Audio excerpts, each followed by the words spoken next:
कलश के माध्यम से कर्ता कर्माधिकार की पूर्व भूमिका तैयार की थी और पूर्व भूमिका में ये बात सामने आई थी कि आज तक जीव के ये जो रागादि भाव हैं इनका अभाव क्यों नहीं हुआ। क्यों नहीं हुआ? क्योंकि इसने राग के विरुद्ध वीतराग स्वभाव को कभी विचारे। इसीलिए मैंने कल कहा था कि राग के विरुद्ध राग रखो, बंध के विरुद्ध बंध रखो, संसार के विरुद्ध संसार रखो। कुछ भी ऐसे काम करोगे तो इससे अभाव कैसे होगा। अमावस की अंधकार का विकल्प चौदस की रात्रि तो नहीं हो सकती ना, प्रकाश पुंज ही होगा। ऐसे ही विकारों के विरुद्ध स्वभाव ही प्रकाश पुंज है। और जो ये जानता है कि मैं ज्ञानानंदमयी हूँ, रागादि और वर्णादि से पार हूँ, वो जीव सहज ही इन रागादि भावों से रहित हो जाए। बराबर। इसीलिए इसको थोड़ा कल हमने विस्तार से समझा था कि भाई एक जीव ऐसा मानता है कि एकः कर्ता, मैं करता हूँ और ये सारे क्रोधादि भाव क्या हैं, मेरे कर्म हैं। इस प्रकार के अज्ञान को शमन करती हुई, नष्ट करती हुई जो ज्ञान ज्योति है, कौन सी ज्योति? देखो, पढ़ो एक बार, कलश पढ़ लो एक साथ तो पूरा ख्याल में आ जाएगा। एका करता चिदहमिमि कर्म को पादयोमि इत्याज्ञानां समयदभिता कर्ति कर्म प्रवृत्तिं ज्ञान ज्योति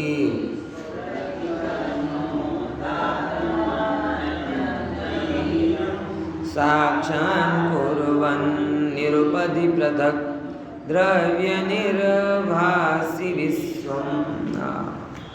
क्या कहते हैं कि अज्ञानियों की ऐसी जो कर्ता कर्म की प्रवृत्ति है उसको समन करती हुई। अब तीसरी लाइन में देखो क्या कहते हैं, ज्ञान ज्योति स्फुरति। कौन स्फुरायमान हो रहा है? ज्ञान। हमेशा से अंधकार का विरोध प्रकाश ही कर पाया है, कम अंधकार नहीं। बराबर। ऐसे ही अशुभ आदि रागादि भावों का विरोध शुद्ध भाव ही कर पाए हैं, मंद राग नहीं। अज्ञान का विरोध ज्ञान ही कर पाया है, अन्य जाति का ज्ञान। इसीलिए वो ज्ञान ज्योति कैसी है? स्फुरति, प्रकाशमान होती है। उसका क्या विशेषण बोला? बहुत अच्छा एक विशेषण बोला, परम उदात्त माने अत्यंत धीर। देखो, हमेशा का नियम, विकार पराधीन है, स्वभाव स्वाधीन। क्या बोला? विकार पराधीन है और स्वभाव स्वाधीन है। और पराधीनता में कभी सुख नहीं, और विकार पराधीन है इसलिए विकार में सुख नहीं। नियम आया ना? क्रोध पराधीन है, राग पराधीन है, भोग पराधीन है। ये सारी की सारी चीज़ें स्वाधीन नहीं हैं। स्वाधीन होती तो अपने आप से प्रकट होती नहीं। लेकिन अपने आप को देख के कभी राग नहीं होता, क्रोध नहीं होता, मोह नहीं होता, लोभ नहीं होता। किसी को भी शुद्ध रूप में देखोगे तो राग द्वेष मोह काम क्रोध कुछ नहीं होता। जो कुछ भी हो रहा है वो पराधीन। जब हम अपने आप को भूले और अपने आप को भूल कर, जैसे कल बोला था ना दृष्टांत, कौन सा, कि भाई राजा अपने राजपन को भूल जाए, ब्रह्मदत्त चक्रवर्ती के दृष्टांत से लिया था। सबसे पहले अपनी प्रभुता को भूल जाए। अरे एक फल नहीं मिलेगा तो क्या होगा, प्रभुता को भूल गया ना तो फल के पीछे पड़ गया, फिर उसके बाद अविवेक कर लिया, महाअविवेक, तो फल के अपनी प्रभुता को भूलकर मोह कर्म को प्रबल किया और उस मोह के अधीन होकर पाप को आमंत्रित किया, तो आत्मा का बिगाड़ हुआ और इस जीवन का भी बिगाड़ हुआ। और गया कहाँ, अभी 7वें नरक में गया, 7वें नरक में। अब सोचो, और मैं आज का कोई लखपति, करोड़पति, अबजपति व्यक्ति हो, कल के दिन किसी के यहाँ चपरासी की नौकरी करने लगे, कैसा लगे, अरे रे कैसे दिन आ गए बेचारे के, कैसे दिन आ गए बेचारे के। यहाँ तो इस पर्याय के परिवर्तन में जरा सा परिवर्तन होता है तो कैसी दया का पात्र बन जाता है। आप कल्पना भी कर सकते हो कि कहाँ वो चक्रवर्ती के ऐश्वर्य और कहाँ 7वें नरक की दुख। जमीन आसमान भी, ये कहना है ना, जमीन आसमान का अंतर है, ये कहना भी बहुत छोटा है, वो कोई तुलना ही नहीं। चक्रवर्ती का ऐसा वैभव कि एक एक निधि की रक्षा करोड़ों करोड़ों देव करते हैं। उन 9 निधियों का जो स्वामी है, बराबर, 14 रत्न हैं, इतनी सब बातें हैं, और एक एक निधि की रक्षा करोड़ों करोड़ों देव कर रहे हैं। और वो चक्रवर्ती अंतर्मुहूर्त में बात नरकों में फुटबॉल के जैसा हो चक रहे हैं, बिच्छू काट रहे हैं, ऐसी पीड़ा में दाने दाने का मोहताज हो रहा है, बूंद बूंद के लिए तरस रहा है। केवल पर्याय बदली, बाकी और क्या बदला। यहाँ पे इस पर्याय को बदले बिना ऐसे पाप का उदय किसी को आए तो व्यक्ति कैसा परेशान हो जाता है, कैसा लगता है, पूरे जगत में सहानुभूति की लहर दौड़ जाती है उसके ऊपर। और पर्याय बदलने के बाद अधिकतर लोगों के साथ ऐसा होता है, क्योंकि पुण्य का मोह ऐसा ही होता है। पुण्य के मोह में जीव धर्म को भूलता है और धर्म को भूलकर पाप बांधता है और उस पाप का फल भोगने के लिए नरक तिर्यंच में जाता है। ये नियम समझ में आया। इसीलिए जो जीव पुण्य के उदय में भी भेद ज्ञान रखते हैं, पाप के उदय में भी भेद ज्ञान रखते हैं, दोनों में आपा नहीं खोते, दोनों में आकुलित नहीं होते, दोनों में अपने स्वरूप को नहीं भूलते, वो जीव इनका अभाव करते हैं। और जो भूल जाते हैं इस वैभव में, उनका सब खत्म हो जाता है। अब देखो जगत में क्या होगा, बड़े बड़े सेना नायक, बड़े बड़े नेता, बड़े बड़े ये सब पैसे वाले अगली पर्याय में कहाँ जाएंगे, किसको क्या पता है। आप कल्पना भी नहीं कर सकते, ऐसी दयनीय हालत को प्राप्त होगी, बराबर। लौकिक में लोग कहते हैं भगवान के घर देर है अंधेर नहीं, बराबर। जैन धर्म कहता है देर भी नहीं है अंधेर भी नहीं है, यानी जो होगा वो होगा ही होगा, और देर से नहीं होगा, टाइम से ही होगा। अब समस्या है कि तुम्हें 10-5 साल बहुत लंबे लगते हैं, हमें क्या लगते हैं, पुण्य के उदय के 5-10 साल हमें लगा अरे अभी तो बहुत जीवन है, बहुत जीवन। लेकिन ये 10-5 साल के चक्कर में सागरों की नरकाई नहीं दिखाई देती। सच में आता है विचार है। घर में बहुत बड़ी गाड़ी ले ली, बहुत बड़ी हवेली बना ली है, और ज्वेलरी वेलरी सब परिग्रह की चीज़ें ले ली, लगता है अब अगले 15-20 साल तक चिंता नहीं।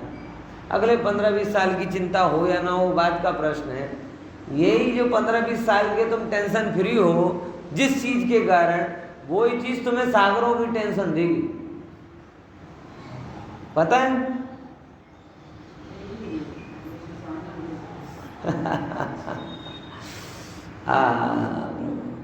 समझ में आया? जिस चीज के कारण ऐसा होता है ना, गाड़ी ले ली, मकान ले लिया, सोना चांदी परिग्रह इकट्ठा कर लिया, अब ये विचारने लग गए कि अब अगले 10-20 साल की कोई चिंता नहीं, अगले 20-30 साल की कोई चिंता नहीं, ऐसा बार बार हम सोचते हैं। मगर ये 10-20-30 साल के लिए जो तुमने चीजें इकट्ठी की हैं, ये 10-20 और ना जाने कितने साल नहीं, क्या सागरों तक।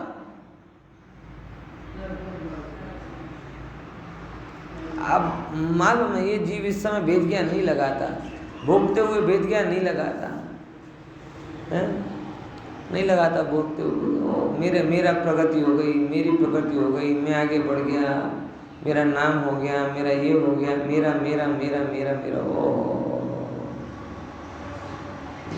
मैं बार बार मुझे टोडरमल जी याद आते हैं। अहो, मुझे तो इन बातों की खबर ही नहीं थी, मैं तो प्राप्त पर्याय में तन्मय हो रहा था। और उससे इम्पोर्टेंट लाइन, लेकिन इस पर्याय का काल तो बहुत थोड़ा है, खींच खींच के भी जियोगे तो कितना जियोगे, और टोटल में से तो कितना कम ही रहा।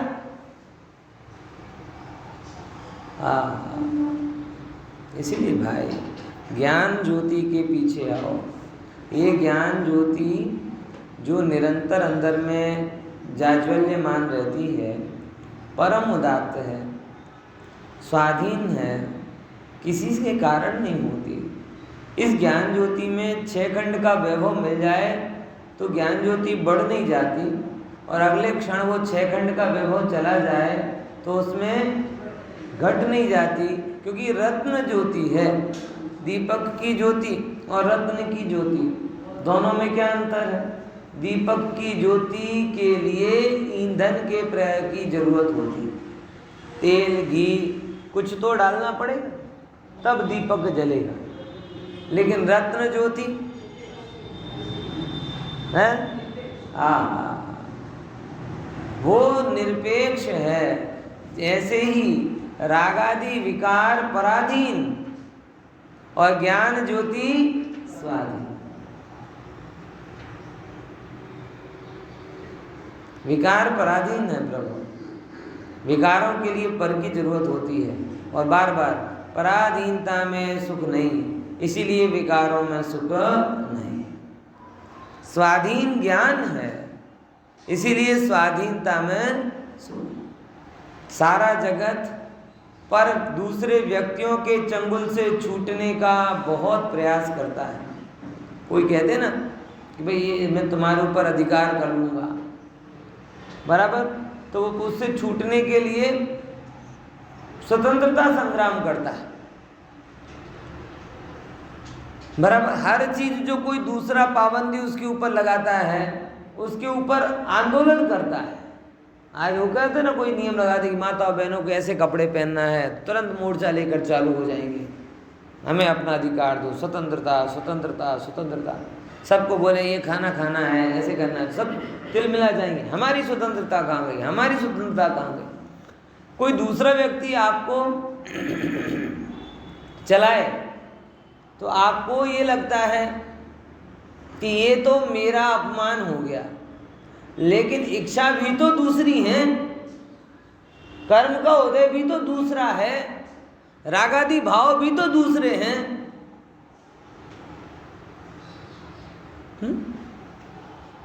मैंने विचार किया कभी अंकित? मैं आपको चलाऊं તમે કોણ ને હું કોણ? કોણ છું? મને શું સમજો છો? તમારા તાબામાં છું? તમારા અંડરમાં છું? नहीं। એટલે कोई दूसरा चलाए तो तुरंत जरा सा एकदम अहंकार बढ़ जाता, मैं किसी के अनुसार क्यों चलूं? भाई आचार्य भी ये कह रहा है, तो किसी अन्य के अनुसार मत चल, बिल्कुल मत चल। लेकिन समाज अन्य कौन और स्वयं कौन? ये इच्छा चला रही हैं हमको, ये मैं नहीं हूं, ये अन्य है। ये कर्म के उदय चला रहे हैं हमको, ये मैं नहीं, ये अन्य है, ये मेरे में होते हुए भी मेरे नहीं हैं, मेरे से भिन्न हैं, पर हैं, इनका और मेरा कोई लेना देना नहीं। तब ये मेरे से भिन्न हैं तो इनको कौन अधिकार दे दिया कि मेरे जीवन को ये चलाएं? समझ रहे कि नहीं समझ? एक बार एक साधु से किसी ने पूछा, क्यों इतने पराधीन होकर जीते हो, इतना कड़का क्यों, इतने बंधे हुए हो? ऐसा बंधे हुए शब्द बोला, इतने बंधे हुए हो कि नियमों से, कि भोजन भी एक बार लेना, दिगंबर होकर रहना, नंगे पैर चलना, ये करना वो करना, इतने क्यों बंधे हुए हो? तो साधु ने ही उत्तर दिया, भैया बंधे हुए तो तुम भी हो, अंतर इतना है कि तुम इच्छाओं से बंधे हो और हम परमात्मा की आज्ञा से बंधे। तुम बंधे हो इसलिए तुम इच्छा से जुड़े हो, बंधे हुई चीज से तुम जुड़े हुए हो, इसलिए अनंत काल तक बंधे रहोगे। और हम मुक्त जीवों से बंधे हैं, तो मुक्त जीवों की आज्ञा को चलकर अल्प काल में मुक्ति की प्राप्ति हो जाएगी। गजब है ना। इच्छा प्रबल होती है तो ज्ञानियों का जीवन बंधा हुआ दिखाई देता है, और अपना उच्छृंखल जीवन क्या दिखाई देता है? पण फ्री, जब चाहे जहाँ चाहे जैसा चाहे सब चलेगा। और यहाँ पे भोजन कर में विचार करने लगो कि ये नहीं खाना, यहाँ नहीं खाना, ऐसे नहीं खाना, अरे कितना बंधन, कितनी बंधन, कितनी बंधन। ये जो बंधन लग रहा है ना, ये मात्र इसके कारण लग रहा है क्योंकि तुमने इच्छाओं को बंधन नहीं जाना।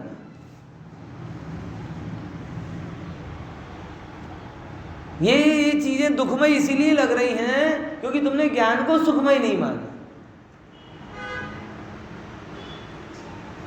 ये नियम नहीं समझ में आ रहा। मैं सच बोल रहा हूं, थोड़ा विचार करो, लगातार विचार करो। जो भी हमें लगता है मुक्ति का साधन, रिलैक्स होने का साधन, खाना पीना, घूमना फिरना, मौज मस्ती, ये तमाम चीजें हैं, मान में अपनी बड़ाई करना, गुस्से में किसी की बुराई करना, इन चीजों को कब तक, कहां तक आप ले जा सकते हो? मुझे बताओ, कितना कर सकते हो? कोई लिमिट है? सारा जगत अगर आप कर लोगे तो भी कोई मेल नहीं पड़ने वाला। इच्छाओं का जो ग्राफ है बराबर, और उपलब्धियों का जो सरेराश है, उपलब्धियां इच्छाओं से हमेशा कम ही रहने वाली हैं। भोगी हुई चीजें बिना भोगी हुई चीजों से हमेशा कम रहने वाली हैं। देखी हुई चीजें बिना देखी हुई चीजों से हमेशा कम रहने वाली हैं। ये हमेशा का नियम है। इसलिए जो मूर्ख हैं, जो बाहर से पूर्णता इच्छते हैं, ज्ञानी तो अपने आप को स्वाधीन मानकर अभी पूरा हूं, इस परम सत्य का अनुभव कर लेते हैं। क्यों? क्योंकि कहते हैं परम उदात्त ज्ञान ज्योति जैसे दिया चक्रवर्ती के महल में भी प्रकाशित होता रहता है, उससे प्रभावित नहीं होता। झोपड़ी में भी प्रकाशित होता रहता है, उससे प्रभावित नहीं होता। ऐसे ही ज्ञान ज्योति युवा महल में हो चाहे गढ़पन की झोपड़ी में हो, वो बिल्कुल भी प्रकाशित प्रभावित नहीं होती, प्रकाशित रहती है। इसके लिए दूसरा शब्द बोला धीर। एक तो उदात्त बोला और दूसरी कैसी बोली ज्ञान ज्योति? धीर। धीर मतलब जिस, और इसीलिए मैं इसे बोला रत्न ज्योति है। जो दिए का प्रकाश है ना, दिए का प्रकाश वो होता भी पर से है और प्रभावित भी होता है। होता है कि नहीं होता? दिए का प्रकाश हो, वो होगा किससे? उसके होने के लिए ईंधन की जरूरत, और तेज हवा आएगी तो भभक जाएगा, बुझ जाएगा। नई हवा मिलेगी तो भी बुझ जाएगा। इसीलिए उसके होने में भी पर की अपेक्षा है, उसके चलने में भी पर की अपेक्षा है, उसके बुझने में भी पर की अपेक्षा। और रत्न ज्योति का प्रकाश होने में भी पर की जरूरत नहीं, जलने में भी पर की जरूरत नहीं, और चूंकि वो स्वभाव है इसलिए बुझने का प्रश्न नहीं। तो आत्मा की जो ज्ञान ज्योति है वो ज्ञान ज्योति शुद्ध घी का दीपक नहीं, वो ज्ञान ज्योति रत्न ज्योति, एकदम होती भी पर से नहीं, चलती भी पर के कारण नहीं, और स्वभाव है इसलिए कभी बुझती भी नहीं। हमेशा पर से प्रभावित हुए बिना पर को प्रकाशित करना, ये इसका स्वभाव है। क्या बोला? ज्ञान ज्योति कैसी? स्वाधीन, पर से प्रभावित हुए बिना समस्त पर को सहजता के साथ में प्रकाशित करती है।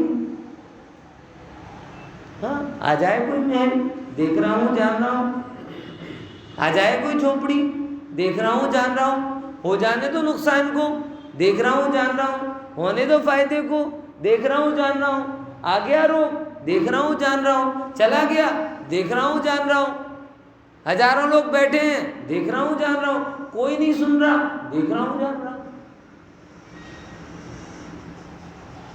इस ज्ञान ज्योति के लिए पर की आवश्यकता नहीं है, इसीलिए ज्ञान ज्योति उदात्त है और गंभीर है, बराबर कभी चलायमान नहीं होती, और साक्षात कुर्वन्, साक्षात करती है किसे?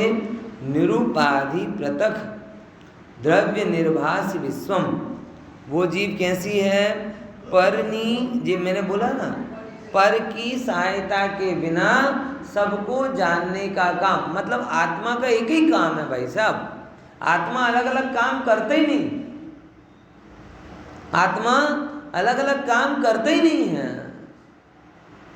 आत्मा तो एक ही काम करता है, कौन सा? जानन देखन, जानन देखन, जानन देखन। इसकी स्वीकारोक्ति आवे तो जो अलग अलग जगह लगाने का जो भाव है ना, वो भाव ही खत्म हो जाए।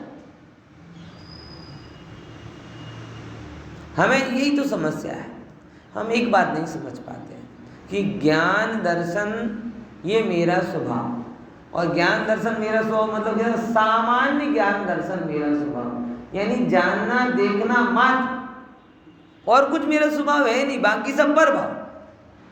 अब जानन देखन में कुछ भी जानने देखने में आए वो सहजता के साथ में जाने सो स्वभाव है। मुनिया जंगल में रहते, आँख खोलते हैं, देख लेते हैं जंगल कैसा दिख रहा, हरा है, नीला है, काला है, पीला है, बरसात में है तो हरा हरा दिख गया, गर्मी में है तो सूखा सूखा दिख गया, कोई बात नहीं, देख रहे जान रहे। अपन होंगे तो बरसात में जाएंगे तो पोलो फॉरेस्ट की फोटो निकलवाएंगे, और गर्मी में हाय गर्मी करेंगे। देखन जानन में रहते हैं, साक्षात स्वभाव जो है उस स्वभाव का भाव करते, एक भाव और कितने अनुभव।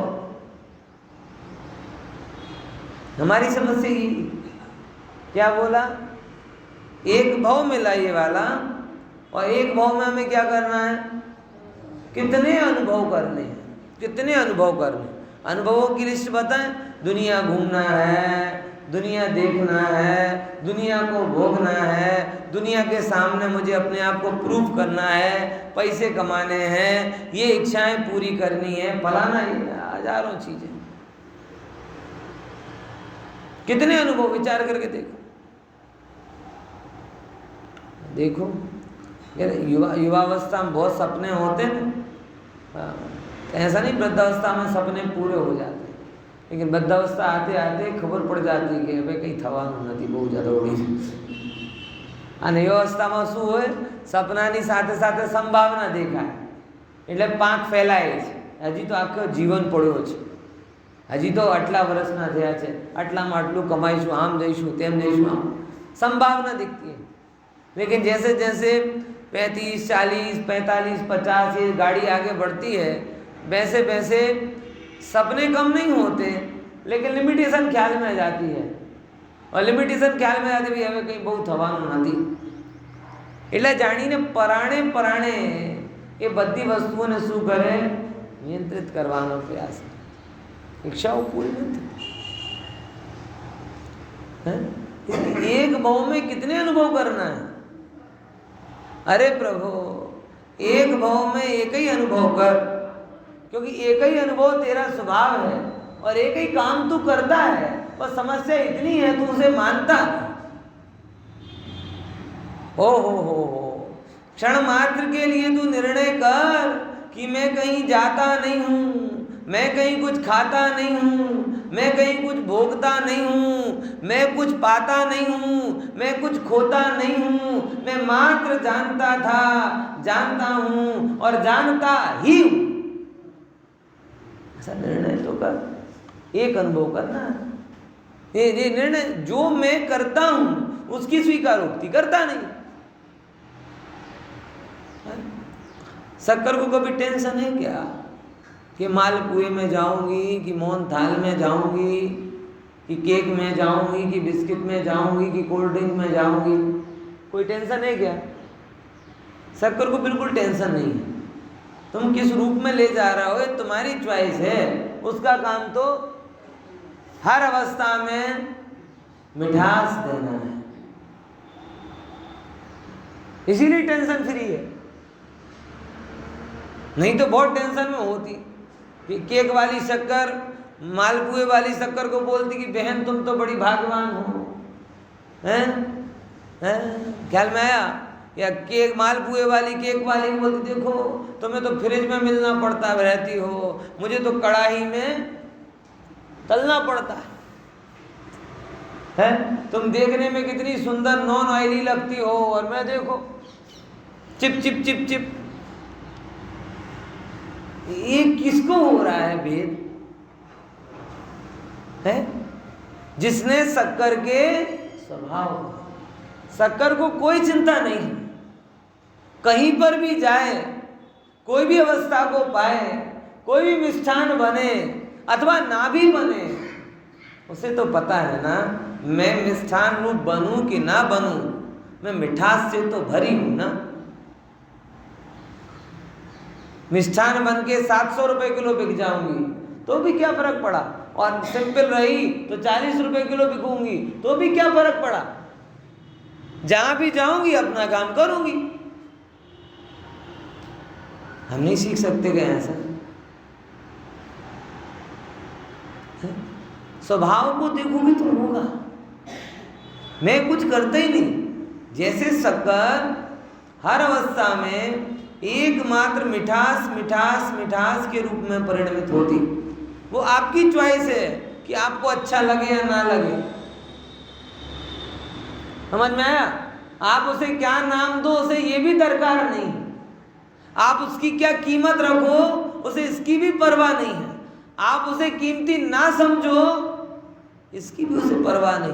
कोल्ड स्टोरेज में रख दो या दुकान पे रख दो या दुगने भाव में बेच दो, उसे कोई फर्क नहीं पड़ता, क्योंकि उसे ये पता है कि मैं आज भी मिठास से भरी हूँ और जो भी बनूंगी मैं तो एक ही काम करूंगी, कौन सा?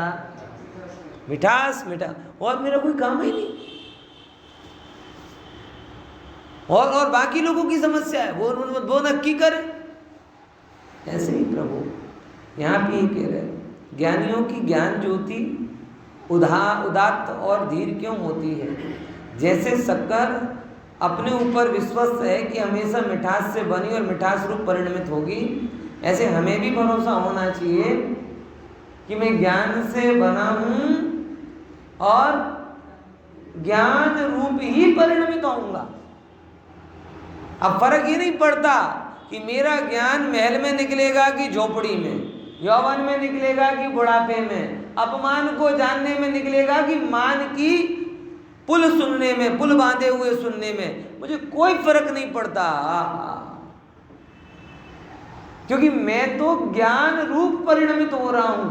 अपमान की गालियां सुनने में भी ज्ञान रूप परिणमित हूं और मान की यशोगाथा सुनने में भी मैं ज्ञान रूप परिणमित। जगत बोले दीनहीन दरिद्र है, कोई बात नहीं, मैं तो ज्ञानी हूँ। जगत बोले पैसे वाला है, भाग्यवान है, तो भी मैं क्या हूँ? ज्ञानी।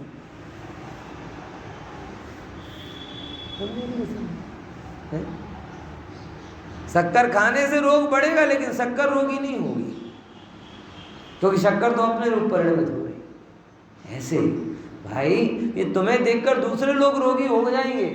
कोई ईर्ष्या का रोग करेगा, है, कोई विकथा का रोग करेगा, कोई अपमान का रोग करेगा, कोई बहुमान का रोग करेगा, लेकिन तुम तो अरोगी ही रहोगे।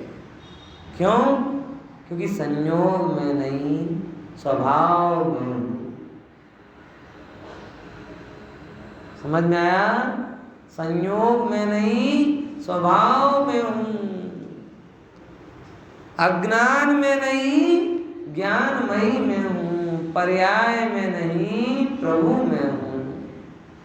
ऐसा जानकर जो अपने को पर से अत्यंत भिन्न भिन्न भिन्न भिन्न जानता है, उसकी ज्ञान ज्योति रागादि विभावों का नाश कर दे। ये लाइन बराबर देखो। साक्षात कुर्बन निरुपति पृथक द्रव्य निर्भासी विश्वम, ये सारे जगत को साक्षात जानती है और सारे रागादि भावों का अभाव कर दे। अब देखो यही बात यहाँ पर आती है कि ज्यां सुधी आ जीव, अब जो आ अंतर ने नहीं जान से, जे आपने बात करी कि मैं कौन हूं और मेरा काम क्या, जब तक फंडामेंटल मेरे और जगत के बीच में ये विभाजन रेखा नहीं खींचेगा, तब तक जगत की समस्याओं से खुद दुखी होगा और अपने के कारण दूसरों को दुखी सुखी करेगा। ऐसा तो अब वो लाइन यहाँ पर बोलते, मानो कोई प्रश्न करता है कि भाई ये जीव कब तक ये चीज़ों को करके दुखी होगा, तो देखो અહીંયા કહે છે ઉત્થાનિકાથી આપણે લઈએ। ઉત્થાનિકા આમ તો છે નહીં, આખો કલશ જ ઉત્થાનિકા રૂપે છે। આ જે કલશ છે ને, કલશ ઉત્થાનિકા તો ખબર પડે છે ને। ઉત્થાનિકા એટલે ગાથાને શરૂ કરતા પહેલાં બતાવવાવાળો સંદર્ભ।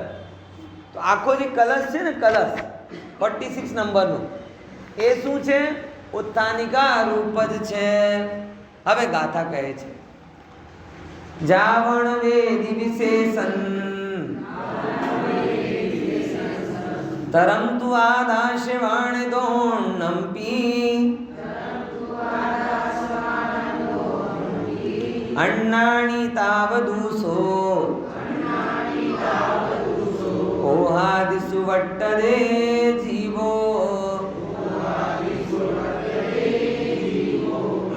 देखो जावण मतलब यावत, ज्यां सुधी। जावण मतलब જ્યાં સુધી, જાવણા વેત્તી, જ્યાં સુધી ના मतलब નથી, વેત્તી એટલે જાણતો। ખબર પડી? જ્યાં સુધી નથી જાણતો। શું નથી જાણતો? વિશેષ અંતરમ, વિશેષ અંતર। જ્યાં સુધી વિશેષ અંતરને જાણતો નથી। હવે અંતરની વાત આવે તો બે વસ્તુ આવે, એકમાં અંતર હોય, એકમાં અંતર ના હોય। એક સરખી બે વસ્તુઓમાં અંતર હોય શકે, પણ એકમાં અંતર કેવી રીતે કાઢીએ? આપણે નાના હતા ત્યારે નથી કહેતા ચિત્રમાં ડિફરન્ટ બતાવો, આમ ઉપરથી જો તો કેવા લાગે? સેમ લાગે, પણ ઊંડાણથી જો તો કોઈની ટોપીનો મોઢું આ બાજુ હોય, કોઈનો ટોપીનો મોઢું આ બાજુ, એક બાજુ બે બોલ હોય, એક બાજુ ત્રણ બોલ, આવા ઘણા બધા અંતર નહીં। बराबर? तो ये अंतर माटे बे वस्तु होनी चाहिए, एक वस्तु में अंतर नहीं होता। तो यहाँ कौन कौन सी दो वस्तु कही? जीव सनातन चैतन्य स्वभाव और आश्रवादी भाव। याव ना व्यक्ति विशेष अंतर એટલે ભેદ ને નથી જાણતો કોણ કોણ વચ્ચે? આદસૌ आण दोन्नंपी, आत्मा आद और आसवाण। आदासवाण लख्યું છે ને, એને છૂટો પાડશો તો શું નીકળશે? આત એટલે આત્મા, અને આસવાણ એટલે આશ્રય। આદાસવાણ મતલબ આત એટલે આત્મા અને આસવાણ એટલે આશ્રવ. તો આત્મા અને આશ્રવો વચ્ચે દોડનમ પી બંને મેં ઉપરની લાઈન ક્લિયર થઈ ગઈ. જ્યાં સુધી જીવ વિશેષ અંતરને ન વેદતી નથી જાણતો. કોણા કોણા વચ્ચે? આત એટલે આત્મા અને આસવાણ એટલે આશ્રવ. દોડનમ પી બંને વચ્ચે. બરાબર. અન્નાણી તાવદુ શું? તાવત શું? ત્યાં સુધી અન્નાણી છે. ત્યાં સુધી શું છે? અજ્ઞાની છે. અને સો કોહાદિસુ વઠ્ઠદે જીવો सा जीवा कोहादिसु वट्टदे. अज्ञानी है तब तक वो क्रोधादि में प्रवर्तन करेगा. क्लियर हुआ? बराबर समझ में? तो कुछ सीधी सी बात है, कोई आश्चर्यकारी बात नहीं. सबसे पहले नंबर, हमें कोई भी काम करने से पहले अपनी सीमा रेखा समझनी चाहिए. अब विचार करोगे चलो कि भाई गैस एक चालू करो और दूसरे में पूरे मसाले डालो, फिर कहते हो सब्जी बन क्यों नहीं? जो जो चालू किया है उस पर रखेगी तो बनेगी. अब दोनों के अंदर गैस तो गैस है ना. अब कहीं भी जलाओ क्या फर्क पड़ता है? अरे फर्क पड़ता है. जहाँ सामान रखा है बनाने का, भोजन बनाने का, वहीं की गैस जलाओगे तो लाभ, दूसरा लगाओगे तो लाभ. चार्जर पे आपने मोबाइल को चार्ज पे लगाया, बराबर, पूरी रात भर लगा रहा, सोचा सुबह उठते से ही 100% चार्ज मिलेगा और लेके चले, देखा 2 नंबर 2 बैटरी. क्यों भाई? स्विच चालू की लेकिन दूसरी चालू कर दी. अब एक ही बोर्ड, क्या भेद ज्ञान करना. एक ही बोर्ड है, एक ही वायर है, ये बटन दबाओ कि ये बटन दबाओ, क्या फर्क पड़ेगा? अरे देख ले फर्क पड़ेगा. जो 2 घंटे में चार्ज हो जाता वो रात भर नहीं, जिंदगी भर चार्ज नहीं. समझ में आया कि नहीं? अंतर को समझना कि कौन मैं हूं, कौन पर. ऐसा ना हो पर के खाते में पूरा हिसाब किताब लिख दो और अपना चौपड़ा कोरा का कोरा रह जाए. पर के अकाउंट में सारा धन जमा कर दो, कंगाल रह जाओ. पर की नोटबुक में पूरे एग्जाम के आंसर लिख दो, रोल नंबर दो, बहुत अच्छा पेपर लिखा, बहुत अच्छा पेपर लिखा, बस एक गलती हो गई. कौन सी? बस छोटी सी. कौन सी? छोटी सी कि मेरा 506 रोल नंबर था और मैंने 605 लिख दिया. ह्यूमन मिस्टेक हो गया तेरा 10वीं 12वीं का बेड़ा कर. ह्यूमन मिस्टेक नहीं चलेगी. जो तेरा रोल आधा भी लिखता, अरे एक प्रश्न भी लिखता, लेकिन अपने रोल नंबर वाली चौपड़ी में लिखता तो तुझे 2-5 नंबर तो आते. लेकिन पूरा पेपर लिख दिया लेकिन रोल नंबर दूसरा डाल दिया तो 0 नंबर आने वाले. ब्लड चेक खुद का कराना हो, बराबर. अब मुझे तो इंजेक्शन लगाने से बड़ा वो लगता है, मैं क्या कर इतने से खून की बजाय 1 लीटर खून दे दूंगा, लेकिन मेरा नहीं है ना. मेरा असिस्टेंट, मेरा सेक्रेटरी, मेरा बॉस, मेरा मित्र, मेरा पुत्र, बोल अरे तू ये इतना दे चाहे इतना दे, लेकिन तेरा होना चाहिए. दूसरे का रक्त देगा तो उसकी रिपोर्ट आएगी, तेरी नहीं. कितना मतलब हर जगह. अब क्या फर्क पड़ता है उसका? अपन कहते ना इसका भी खून लाल है, मेरा भी खून लाल है, इसका भी बी पॉजिटिव है, मेरा भी बी पॉजिटिव है, बराबर. तो मेरी बजाय इसका ले तो इसका इसकी रिपोर्ट आएगी, तेरी नहीं. समझे? अंतर जानना जरूरी है कि नहीं जानना? कहाँ काम करना है, ये भूल जाओगे तो कैसे काम चले. सामने कार आ रही हो, ब्रेक लगाने की बजाय एक्सीलेटर दब गया, जरा सी तो भूल हुई, अब फिर बनाने वाले का दोष, जहां ब्रेक दिया वहां एक्सीलेटर दिया ही क्यों, देना ही नहीं चाहिए है। अरे हजारों गाड़ी दौड़ रही हैं, अपनी भूल की बजाय उसका दोष निकाल। ये सब चीजें क्या बता रही हैं कि भाई तुम पहले नंबर अपना क्षेत्र नक्की करो और इसमें कचास मत करो, क्योंकि इसका निर्णय और गजब है। मैं गारंटी के साथ कह रहा हूं कि जो लोग तत्व ज्ञान को सुन रहे हैं उनके सिवा, और जो सुन रहे हैं उनमें भी अधिकतर ये मूलभूत बात निर्णय किए बिना पूरा जीवन मूर्छा में जीते। ये सब बातें मैं ऐसी कथा नहीं सुना रहा हूं, ये व्यथा है। ज्यादातर लोग काम कर रहे हैं, कमर तोड़ तन तोड़ मेहनत कर रहे हैं, दिमाग को एक सेकंड के लिए आराम नहीं दे रहे, इतने कर्म बांध रहे, इतने कर्म बांध रहे हैं, सुबह से शाम कर्म बांध रहे हैं। और वो कर्म जब काम करते तब तो बांध रहे, लेकिन दिमाग इतना शांत रहता है कि रात्रि में भी सपने में भी भाई मैंने देखा नींद में बड़बड़ाते रहे, ये माल दे दो, ये ले लो, नींद में भी वही चलता रहे 24 घंटे।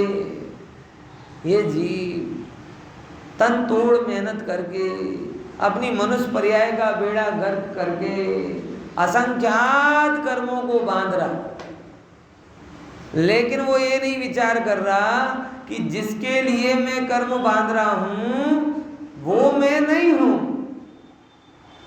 और जिन भावों के लिए मैं परेशान हो रहा हूं वो भी मैं नहीं हूं। नहीं लगता जीवन में कहीं किसी ने अपमान कर दिया धन की कमी के कारण, बराबर, आपका अपमान हो गया, अंदर में गांठ बांध ली, आज तेरे पास पैसा है इसलिए तूने मेरा अपमान किया, देखना एक दिन तेरे घर के सामने तेरी से बड़ी गाड़ी लेकर तुझका तेरा अपमान कर। अब एक अपमान के भाव के कारण पूरी जिंदगी क्या करता है, करता कि नहीं करता? अरे इतना सा कर लेता विचार, भैया ये जो अपमान का भाव आया वो मैं हूं ही नहीं, इतना सा तो विचार करता, तो उसके लिए उसकी गलती के कारण तू जिंदगी भर सजा नहीं भोगता। उसने अपमान किया, उसको उसका फल मिलेगा, लेकिन उस अपमान को तुमने अपने दिल में ले लिया और तुमने ज्ञान से उसका समाधान करने की कोशिश नहीं की। हमने क्या किया, इसने धन की कमी के कारण मेरा अपमान किया, मैं धनवान बन के दिखाऊंगा।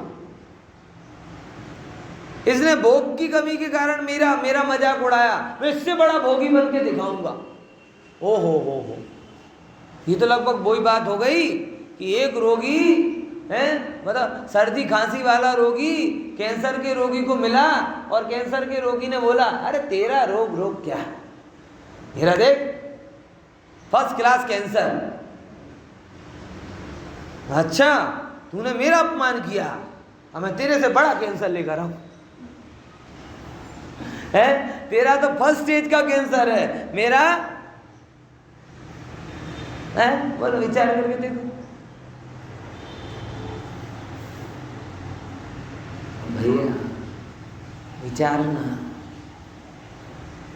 एक मनोविकार के चक्कर में आप पूरा जीवन नहीं बिगाड़ देते।